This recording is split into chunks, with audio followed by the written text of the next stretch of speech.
Salut. Bon. Aujourd'hui, je vais parler d'un sujet qui est très courant dans le domaine des blessures sportives. Donc la blessure, qui est très courante au niveau des ligaments, est le ligament croisé antérieur, LCA. Le ligament croisé antérieur est un ligament qui se trouve à l'intérieur de l'articulation du genou et il est très souvent blessé ou déchiré à cause de ses phosphores.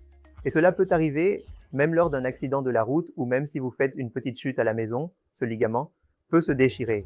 Quels sont donc les symptômes courants que vous observerez après une chute ou une blessure sportive? Vous aurez généralement un problème qui est le gonflement. Le premier sera le gonflement de votre articulation du genou.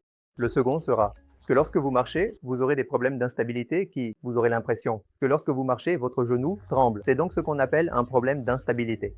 Après une déchirure du LCA, c'est un symptôme très courant que vous observerez après une déchirure. Si vous avez ces symptômes, vous devez immédiatement consulter un médecin car si vous ne prenez pas soin de ces problèmes d'instabilité, ce qui se passe, c'est que le ligament LCA peut entraîner des blessures multiligamentaires.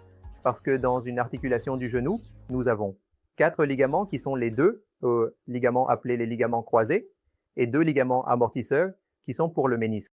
Donc, lorsqu'un ligament LCA est déchiré et si vous ne vous en occupez pas ou ne lui donnez pas un traitement approprié, cela conduit à une déchirure méniscale, ce qui est très courant. C'est pourquoi lorsque vous avez un symptôme qui vous donne spécifiquement un symptôme de problème d'instabilité, vous devez toujours consulter un médecin immédiatement.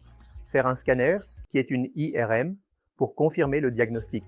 Si vous avez une déchirure du LCA, donc une déchirure du LCA, il peut s'agir d'une déchirure partielle ou d'une déchirure complète. Donc, dans le cas où vous avez une déchirure partielle, alors la première ligne de traitement serait une rééducation appropriée. Vous devez suivre un programme de renforcement et de conditionnement qui devrait inclure le renforcement de vos muscles quadriceps et ischio-jambiers, ce que vous devez faire pendant au moins 2 à 3 mois, si c'est une déchirure partielle. Mais si vous avez une déchirure complète avec des symptômes d'instabilité, comme je l'ai dit, par exemple si le genou tremble lorsque vous marchez, ce type de symptôme nécessitera une chirurgie, qui est une chirurgie arthroscopique par trou de serrure.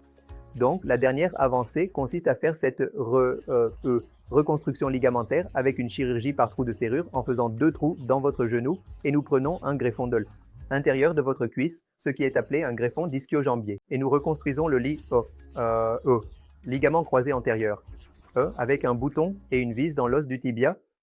Donc, après cette reconstruction, la partie la plus importante, ici, est la rééducation. Parce que la chirurgie joue un rôle très minime, alors que la rééducation post-opératoire joue un rôle beaucoup plus important. La rééducation ici se divise en 3 étapes différentes. Nous la divisons donc en 0 à 3 mois, ce qui était le programme de base, de renforcement. Les 3 mois suivants sont le programme de force et de conditionnement, et les 3 derniers mois seront le programme d'agilité et d'endurance. Donc, une fois que vous avez suivi tout ce programme qui dure 8 à 9 mois, il est préférable de revenir au niveau compétitif des sports.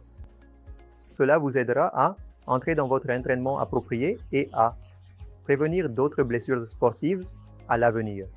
Merci.